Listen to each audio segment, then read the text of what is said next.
নমস্কার বন্ধুরা, কেমন আছেন সবাই? নতুন আরও একটি ব্লগে সবাইকে ওয়েলকাম করছি। সকাল সকাল মশলা বাটতে বসে পড়েছি।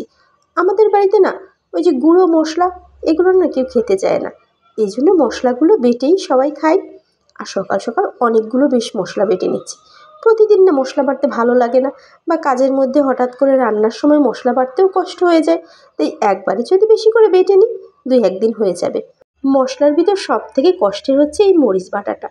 যদি হাতে লাগে তাহলে তো বেশ জ্বালা পোড়া করবে, কিন্তু এই যে সুপারির একটা খোল নিয়ে নিয়েছি, আমাদের এলাকায় একটা খোল বলে, সুপারি গাছের পাতার গোড়া থেকে এটা কেটে বানানো হয়, মশলা বাটার কাছে ব্যবহার করা হয়। আর দিদিভাই এখানে সকাল সকাল বেগুন ভাজি করছে। আর ছেলে মেয়েদের যেহেতু এখন পরীক্ষা এখনও শেষ হয়নি, তাই সকাল সকাল ওরা পরীক্ষা দিতে চলে যাবে, যার জন্য এই যে ভাত, সিদ্ধ ভাত আর এই যে বেগুন ভাজি ওদের দিয়ে দেবো, ওরা খেয়ে চলে যাবে। আর তারপরে আস্তে আস্তে রান্না করে নেব। সকালবেলাটায় খুব তাড়াহুড়ো করে কাজ করতে হয়, আর এখন যেহেতু আমি আছি তাই দিদিভাইয়ের কষ্টটাও কম হচ্ছে। এখানে কুমড়ো ভাজি আর বেগুন ভাজি করে নিয়েছি সকালের জন্য, আর নিরামিষ হচ্ছে। আমাদের তো এখন অসহ্য চলছে, তাই এখন নিরামিষই হচ্ছে।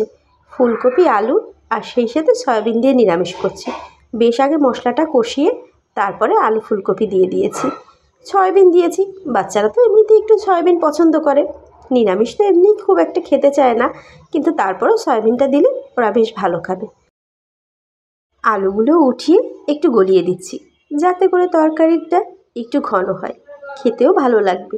দেখতে তো বেশ ভালোই হয়েছে, এখন দেখা যাক খেতে কেমন হবে। প্রায় হয়ে গেছে, এখন নামিয়ে নেব। সকালবেলায় শুধু বেগুন ভাজি আর কুমড়ো ভাজি, আর সেই সাথে এই নিরামিষটাই হবে। মাটির চুলার রান্নার স্বাদই কিন্তু আলাদা। মাঝে মাঝে অবশ্য আমরা পাতা দিয়েও রান্না করি, এখন কাঠ দিয়েই করছি। তরকারিটা নামিয়ে নিয়েছি, উপরে ভাজা জিরে আর ধনের গুঁড়ো ছড়িয়ে দিলাম, সুন্দর একটা ঘ্রাণ আসবে। কালারটা কিন্তু দেখতে বেশ ভালোই হয়েছে।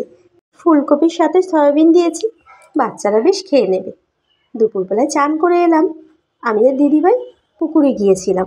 এখন যদিও ঠান্ডা, কিন্তু আজকে বেশ রোদ উঠেছে, যার জন্য পুকুরে গিয়েছি। আর পুকুরে প্রচণ্ড রোদ ছিল। বাড়িতে যখন আসি তখন মাঝে মধ্যে সবাই মিলে আমরা পুকুর ঘাটে যাই স্নান করার জন্য।